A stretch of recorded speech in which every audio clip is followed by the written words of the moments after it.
여러분 반갑습니다. 단다 종합사회 광수입니다. 오늘은 중학교 3학년 사회 7탄은 인구 변화와 인구 문제 두 번째 시간으로 인구 이동 단원을 학습하도록 하겠습니다. 이 단원의 학습 목표는 인구 이동이 일어나는 원인과 특징, 인구 유입 지역과 유출 지역의 특징과 문제점을 설명할 수 있다입니다. 그럼 시작하겠습니다. 먼저 인구 이동의 유형입니다.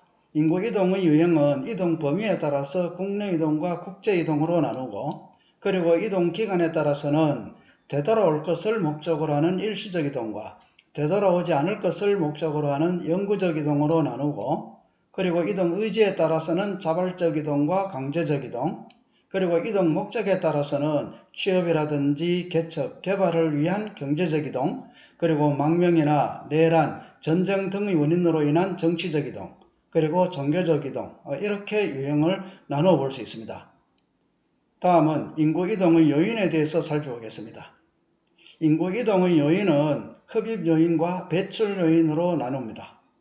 흡입 요인은 어떤 지역의 인구가 증가하는 요인을 말하고, 배출 요인은 어떤 지역의 인구가 줄어드는, 감소하는 요인을 말합니다. 자, 흡입 요인으로는 어떤 것이 있을까요?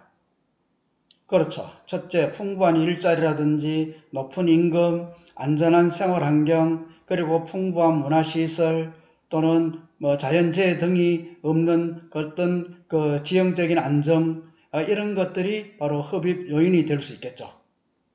반면 배출 요인으로는 일자리가 부족하다든지 임금이 낮다든지 또는 내전과 전쟁이 많이 발생해서 정치적으로 불안하다든지 또는 부족한 문화시설이라든지 또는 자연재해가 빈번한 지역이라든지 이런 지역은 사람 살기가 어렵죠. 떠나버리겠죠. 그죠? 그래서 이런 것들을 우리는 배출 요인이라고 합니다.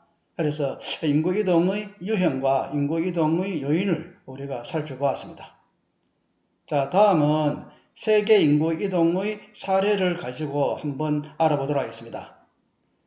자, 세계 지도에 4가지 유형의 인구 이동 화살표가 그려져 있습니다. 그래서 하나하나 어떤 의미를 가지고 있는지, 어떤 유형에 속하는지 살펴보도록 하겠습니다. 자, 1번입니다. 자, 1번은 주로 이 영국, 프랑스인들이 북아메리카로 이동하는 경우, 그리고 포르투갈과 에스파니아인들이 남아메리카로 이동한 경우, 그리고 또 영국이 오스트레일리아로 이동한 경우죠. 그래서 이것들은 대체로 유럽인들이 신대륙으로 이동한 것을 나타냅니다. 그죠? 그래서 1번 붉은색 화살 표시는 유럽인의 신대륙 진출을 나타냅니다. 자, 이 유럽인의 신대륙 진출을 이동 유형으로 나누어 보면은 일단 국가를 떠났기 때문에 국제 이동에 속하죠.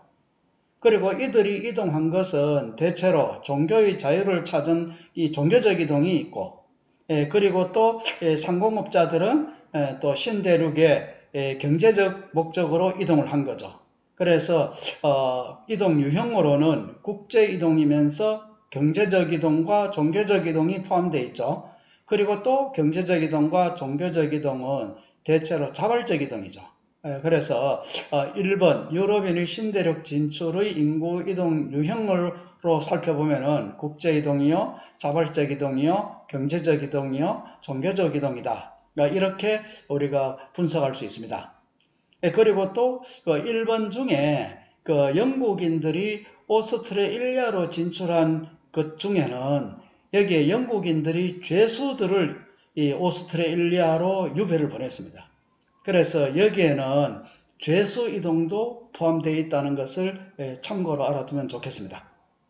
자, 다음은 2번에 대해서 알아보겠습니다. 자, 2번은 아프리카에서 남아메리카로 화살 표시가 그려져 있죠.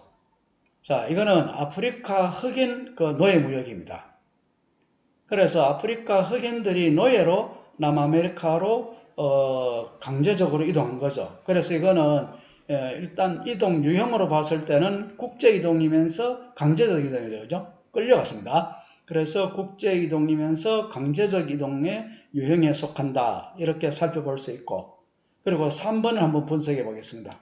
자, 3번은 중국인들이 동남아시아라든지 저 화살 표시가 미국으로 그려져 있습니다. 그죠? 그래서 이거는 중국인의 해외 진출을 나타낸 겁니다.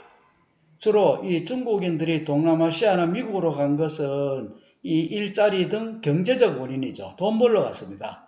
그리고 또 국가를 떠났죠. 그래서 인구 이동 유형으로는 국제 이동이면서 또 자발적 이동이고 경제적 이동이죠. 돈 벌러 자발적으로 갔습니다. 그래서 3번은 중국인의 해외 진출 이동을 나타내며 이동 유형으로는 국제 이동, 자발적 이동, 경제적 이동이 포함되어 있다. 이렇게 분석할 수 있고요. 자, 그리고 4번을 한번 알아보겠습니다. 자, 4번은 러시아의 시베리아 개척입니다. 그래서 이거는 러시아 국내 이동이죠. 그래서 이거는 국내 이동입니다. 그리고 또 개척, 개발하러 갔죠. 그래서 이 경제적 목적입니다. 그렇죠? 그래서 경제적 이동이고 때처럼 자발적 이동이죠. 개척, 개발하러 갔기 때문에 돈 벌러 가는 것도 많죠. 그래서 국내 이동이고 자발적 이동이고 경제적 이동이다. 이렇게 우리가 분석해 볼 수 있는 겁니다. 자, 그리고 또 최근에는 세계의 인구 이동도 많이 일어나고 있는데 최근은 대부분 교육과 일자리를 찾아서 개발도상국가 인구들이 선진국으로 이동하는 것이 많고 그리고 또 내전과 전쟁을 떠난 또 난민도 많습니다. 그래서 오늘날 세계 인구 이동의 원인을 보면은 교육과 일자리를 찾아서 선진국으로 이동한 이런 경우와 내전과 전쟁으로 떠난 인구 이동, 이런 이동 유형이 현재 많이 발생하고 있다 하는 것을 여러분들이 또 참고로 알아둘 수 있도록 해야 되겠습니다. 자, 다음은 우리나라의 인구 이동 사례를 한번 살펴보겠습니다. 자, 우리나라 인구 이동은 이 시기별로 알아두는 것이 중요합니다. 자, 먼저 일제강점기 그리고 광복 후 6.25 전쟁 이 당시의 인구 이동 유형을 한번 분석하면서 특징을 알아보겠습니다.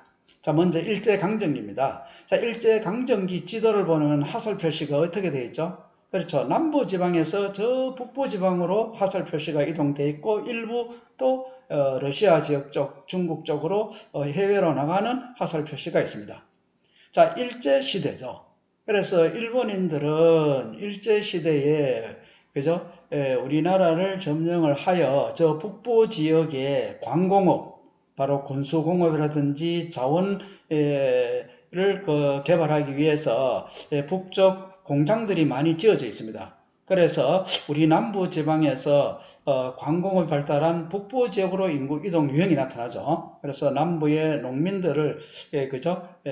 저 북부 광공업, 특히 군수공장으로 노동자로 데리고 갔죠.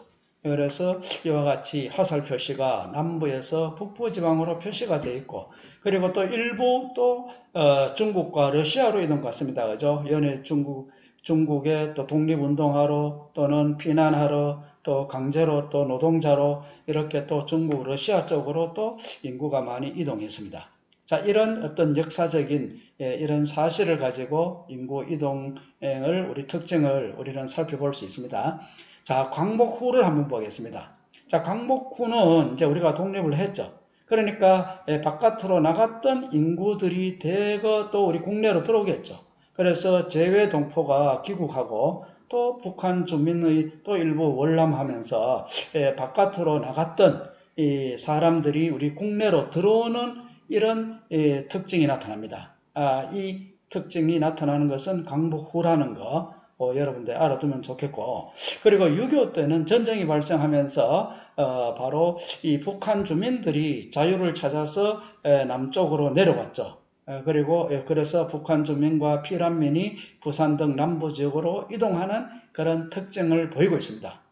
그래서 일제강점기, 광복 후 6.25 전쟁 이 어떤 그 시기별 특징을 보면은 인구 이동이 어떻게 일어났다 하는 것을 여러분들이 이해할 수 있습니다. 그리고 이런 인구 이동은 이 시대순으로 여러분들이 살펴보는 것도 중요합니다.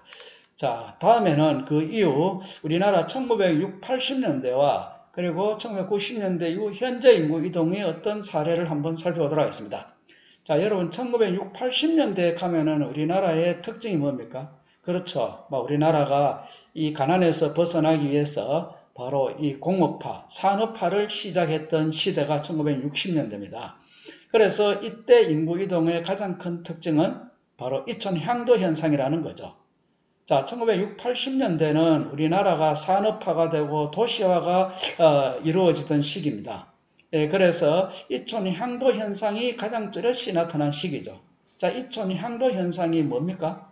그렇죠. 농촌을 떠나서 도시로 향한다 이 말이죠. 이 당시 우리나라가 산업화, 도시화 되면서 도시에 일자리가 많아졌죠. 그래서 많은 일자리를 찾아서 농촌을 떠나서 도시로 향하는 이런 인구 이동의 특징을 가지고 있는 시대입니다. 그래서 이 특징을 가지고 화살 표시를 그리면 되겠죠.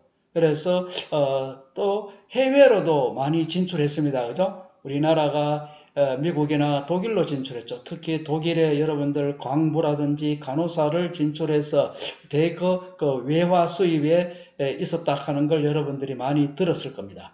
그래서 이와 같은 특징의 인구 이동이 나타나는 게 1960, 80년대입니다. 그래서 이거를 가지고 그림을 그려보면 되겠죠. 바로 이 서울이나 그리고 부산 이런 지역으로 인구가 많이 이동하고 있고, 그리고 해외로 나가는 이런 국제 이동도 나타난다는 겁니다. 그래서 1960, 80년대의 인구 이동은 그림과 같은 이런 특징이 그려진다는 거 잘 기억해 둘 수 있도록 해야 되겠고요. 그리고 1990년대 이후에는 우리나라는 또 어떤 인구 이동이 특징이 나타나는지 한번 살펴보겠습니다. 자, 1999년 90년대 이후는 명실공히 세계화가 되었습니다. 여러분, 세계화라 하면은 국경의 의미가 약화되고 국가적인 교류가 활발한 시기를 말하고, 그리고 이때는 주로 역도시화 현상이 나타났습니다. 역도시화라는 말은 도시의 인구가 오히려 주변 지역으로 이동한다는 겁니다. 그래서 이촌 향도 현상의 반대말, 즉 인구 유턴 현상이라고도 합니다. 이촌 향도 현상은 농촌의 인구가 도시로 들어가는 걸 말하고, 인구 유턴 현상은 대도시의 인구가 오히려 주변 지역으로 빠져나가는 것을 말합니다. 그래서 인구 유턴 현상이 일어나면서 오히려 그 역도시화 현상이 나타난답니다. 그래서 역도시화 현상, 인구 유턴 현상은 같은 의미를, 비슷한 의미를 가지고 있다, 이렇게 이해하면 되겠습니다. 그리고 또 이 당시 또 이 국제 이동으로는 이 중국인을 중심으로 하는 동남아 인구가 우리나라로 많이 들어옵니다. 그래서 일자리를 찾아서 결혼 또는 유학 등으로 중국의 인구가 또는 동남아의 국민들이 우리나라로 많이 들어오는 이런 국제 이동 현상이 나타나는 게 1990년대 이후죠. 자, 이러한 특징을 가지고 화살 표시를 지도에 그리면 되겠죠. 그래서 이렇게 그리면 되겠죠. 서울의 인구가 주변 지역으로 빠져나가고, 그리고 부산의 인구가 또 역시 주변 지역으로 좀 빠져나가는 이런 인구 유턴 현상, 즉 역도시화 현상이 나타나고, 그리고 또 해외에서 노동자로 우리나라에 들어오는 이런 인구가 또 늘어나는 이런 그림이 그려질 수 있습니다. 자, 지금 일제강점기, 광복후 6.25 전쟁 6, 80년대, 그리고 최근 지도가 5개가 있습니다. 그래서 각 우리나라의 인구 이동, 이 시대별로 여러분들이 이해하고 또 이 시대별로 또 이 나열할 수 있어야 됩니다. 자, 요거 여러분들이 잘 공부해 두기 바랍니다. 자, 다음은 인구 이동의 영향을 살펴보겠습니다. 자, 어떤 지역에 인구가 많이 들어왔어요. 그래서 들어온, 즉 흡입 요인 지역의 영향, 즉 인구가 증가한 지역의 영향이고, 배출 요인입니다. 인구가 빠져나가 버렸습니다. 그래서 배출 요인이 많은 지역은 어떤 영향을 받는지 간단히 알아보겠습니다. 자, 우선 흡입 요인 지역에는 주로 북아메리카라든지 유럽 등 선진국이죠. 자, 선진국은 아무래도 여러 가지 일자리도 많고 임금도 비싸고 문화도 발달되어 있고 흡입 요인이 많겠죠. 그래서 북아메리카, 유럽 등 선진국은 주로 흡입 요인이 많은 지역이고, 그래서 이 지역은 좋은 점이 뭡니까? 저임금 노동력 확보입니다.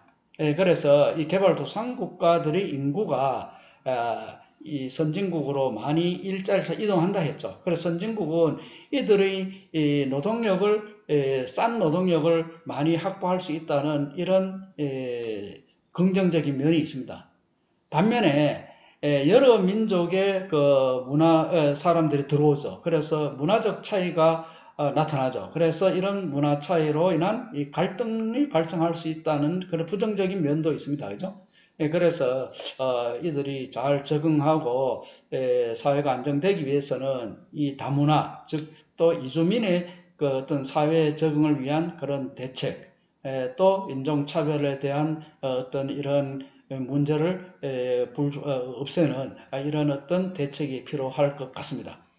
자, 그리고 배출 요인 지역은 주로 아프리카라든지 남미 또는 아시아 일부 국가들입니다. 그래서 이들 지역은 어떤 일자리 부족이라든지 또는 기후적으로 나쁘다든지 그리고 또 내전이라든지 이런 걸로 인해서 배출 요인이 많은 지역입니다.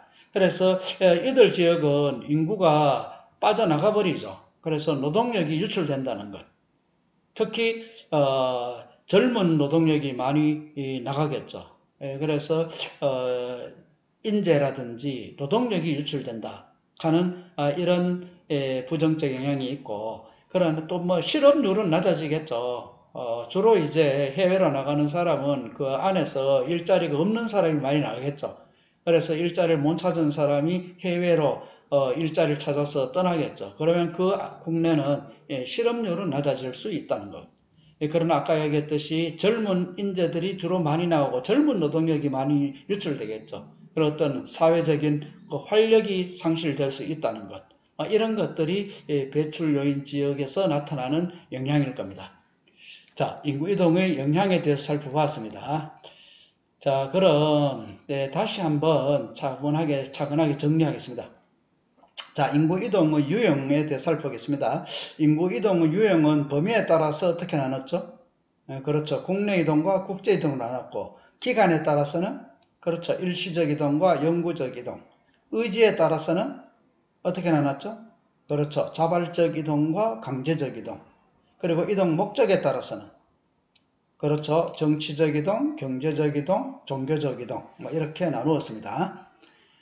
자, 다음은 인구 유입 요인과 배출 요인. 자, 배출 요인은 어떤 게 있습니까? 한마디로 살기가 안 좋은 거죠. 그래서 임금이 낮다든지 주거 환경이 안 좋다든지 또 일자리가 부족하다든지 또 내전과 전쟁이나 정치적으로 불안하다든지 그리고 문화시설이 부족하다든지 이런 곳은 살기가 어렵죠. 그래서 인구 유출이 많은 배출 요인에 해당되고, 또 흡입 요인은 한마디로 인구를 유입하게 하는, 그자 인구를 증가시키는 요인이죠. 바로 임금이 높다든지 주거 환경이 쾌적하다든지 일자리가 많다든지 또는 생활 환경이 안정되어 있다든지 그리고 문화시설이 풍부하다, 이런 것들은 다 흡입 요인이죠. 이런 지역은 인구가 유입되어서 인구가 증가하는 이런 지역입니다. 그죠? 자, 다음은 세계 인구 이동입니다. 자, 1번이 뭐였죠? 그렇죠. 유럽인의 신대륙 이동이었습니다. 그죠? 자, 이거는 국제 이동이고 자발적 이동이고 경제적 이동이고 또 종교적 이동도 있고 그리고 일부 죄수 이동도 있다 했습니다. 자, 2번은 뭐였죠? 그렇죠. 아프리카 흑인의 노예 무역으로 위한 이동입니다. 그래서 이거는 국제 이동이면서 강제적 이동에 들어간다, 이렇게 얘기를 했고, 그리고 3번은 중국인들의 동남아시아나 미국의 진출이죠. 이들은 역시 국제 이동이고 또 경제적 일자리 돈 벌러 갔죠. 경제적 이동이고 자발적 이동에 들어간다. 자, 그리고 4번은 러시아의 시베리아 개척이죠. 그래서 이거는 국내 이동이고 또 개척하기 위한 경제적 목적이죠. 경제적 이동이고 자발적 이동이 여기에 속한다 했습니다. 자, 다시 한번 인구 이동 유형을 정리를 해보겠습니다. 자, 자발적 이동에 속했는 거 되겠죠? 그렇죠. 1, 3, 4번이었죠. 자, 2번이 강제적 이동이었죠. 자, 경제적 이동은. 자, 대부분 자발적 이동은 경제적 이동이죠. 그래서 1번 상공업자들이 돈 벌러 갖고 종교의 자유를 찾아갔죠. 자발적 이동. 그죠? 3번 돈 벌러 갔죠. 자발적 이동. 4번 개척하러 갔죠. 자발적 이동이죠. 역시 1, 3, 4번이 자발적 이동에 들어갑니다. 경제적 이동에 들어갑니다. 자, 다음은 강제적 이동은 겠습니다. 강제적 이동은 그죠? 2번이죠. 아프리카 흑인의 그 노예 이동이죠. 자, 그 다음 종교적 이동이 포함된 것. 자, 1번이죠. 그죠? 1번. 1번 종교적 이동이 포함되어 있다. 또 죄수 이동이 포함되어 있는 것해도 1번입니다. 1번은 또 죄수 이동도 포함되어 있다. 이렇게 여러분들이 이해를 하면 되겠습니다. 자, 다음은 우리나라 인구 이동입니다. 자, 5개의 지도가 있었죠. 자, 이 5개의 지도를 화살표를 보고 어느 시기다 하는 걸 여러분들이 알아야 됩니다. 그래서 시대 순으로 또 이렇게 배열할 수 있도록 공부를 해야 됩니다. 자, 일제 강점기는 남부 지방에서 강공의 발달한 북부 지역으로 이동했고 또 일부 중국과 러시아로 이동을 했는 시기 일제 강점기고, 자, 광복 후는 뭡니까? 재외동포가 귀국하고 북한 주민의 월남이 활발한 해방이 됐으니까 우리나라로 들어오는 인구가 많다는 거죠. 자, 이게 광복 후고, 자, 6.25 전쟁 때는 북한 주민의 피난이죠. 그래서 북쪽에서 남쪽으로 내려온다, 그죠? 이런 특징이 나타난 게 6.25 전쟁이고, 그리고 또 1960년대 이후 우리나라가 산업화되면서 이천 향도 현상이 뚜렷해지고, 그래서 대도시로 인구가 몰리던 시절이죠.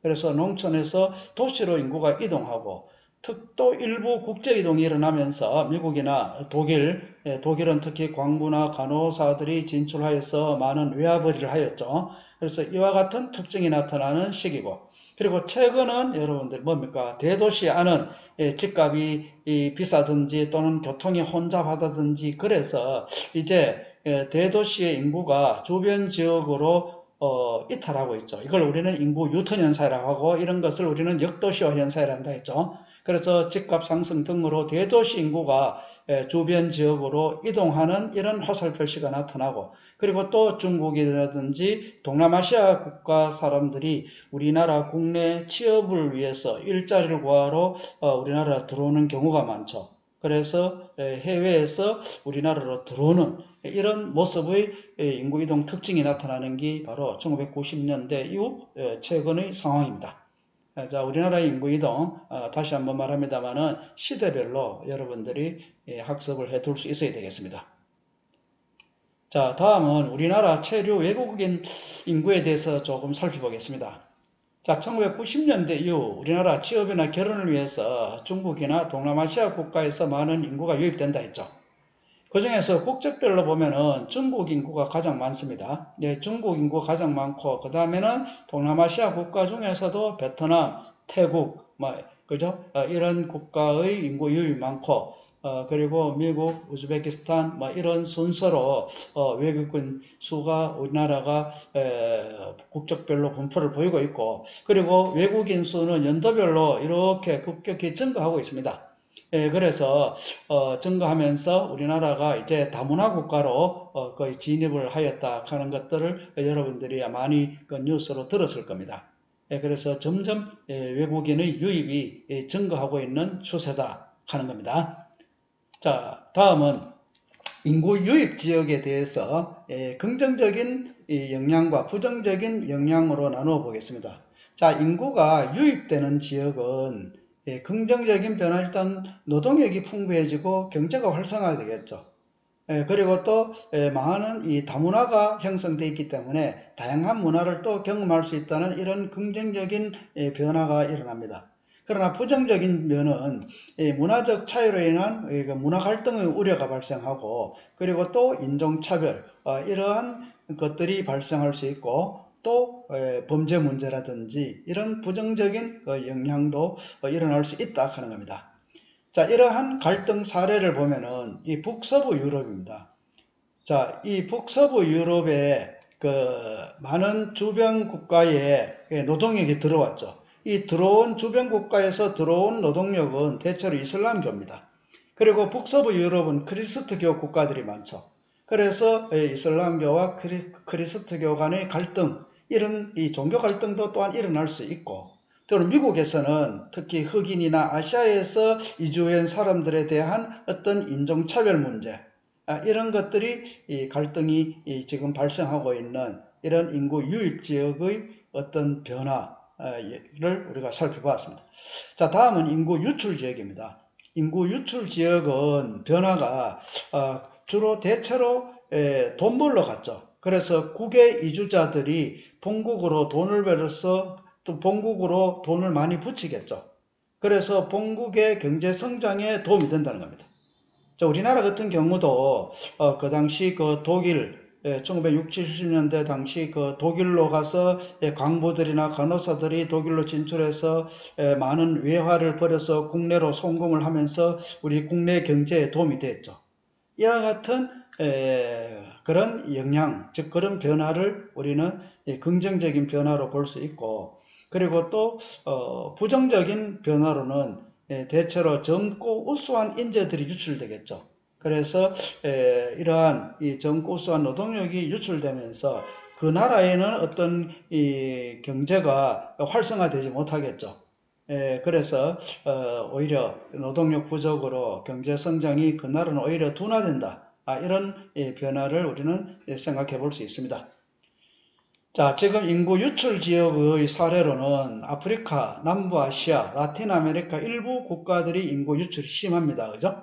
그래서 이들은 여기는 뭐 내란이라든지 이런 것으로 인한 정치적, 사회적 불안, 그리고 또 낮은 임금, 그리고 또 일자리, 또 부족, 이런 것으로 인해서 유출이 많은 지역이 아프리카, 남부아시아, 라틴 아메리카 일부 국가들입니다.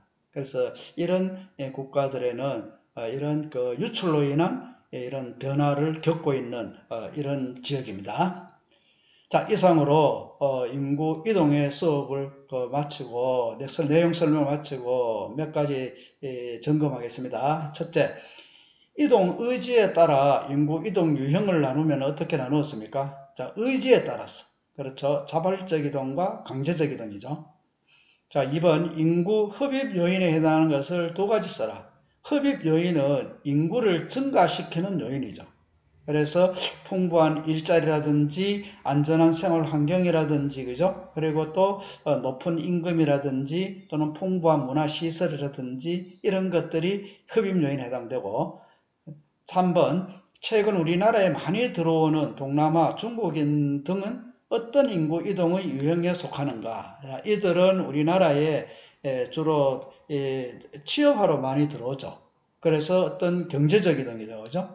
그리고 또 그 나라를 떠나서 국가 이동이죠. 그래서 국제적 이동이다, 그죠?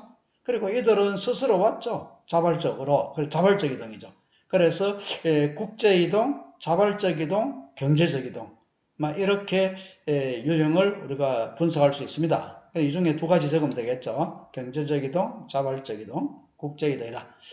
자, 4번 1980년대 우리나라 인구 이동의 가장 큰 특징적인 현상은, 자, 우리나라 1980년대에 가면은 우리나라의 그 산업화 시대죠. 그래서 산업화 시대에 가면은 당장 여러분 생각나는 게 이촌 향도 현상입니다. 그래서 농촌을 떠나서 도시로 인구가 이동하는 이런 현상, 이촌 향도 현상이 뚜렷이 나타나던 그 시기다. 뭐 이렇게 얘기할 수 있습니다. 자, 이상으로 인구 이동 단원 학습을 마치고 다음 시간에는 인구 문제에 대해서 학습하겠습니다. 자, 여러분, 욕심은 화를 부르고 양보는 복을 부른다라는 말이 있습니다. 뭐 사람은 조금의 욕심은 가져야 되겠지만은 너무 많은 욕심을 가지게 되면은 오히려 그 욕심 때문에 여러 가지 문제에 부닥칠 수도 있습니다. 그리고 또 오히려 또 내 것을 잃을 수도 있겠죠. 그래서 너무 지나친 욕심은 화를 부릅니다. 그래서 가능하면은 여러분들은 양보를 많이 하세요. 그래서 양보는 당장 손해 보는 듯 하지만은 양보를 하는 마음을 가지면은 우선 내 마음이 평안하고 행복합니다. 그리고 주변으로부터 많은 존경과 그리고 도움을 또 받을 수 있죠. 그래서 양보는 꼭 손해가 아니라 여러 가지 형태로 오히려 나의 삶에 플러스가 됩니다. 그래서 양보는 복을 부른다. 또 욕심은 화를 부른다. 이 말을 명심하고 생활하면 좋겠습니다. 이상으로 수업을 마치겠습니다. 수고하셨습니다.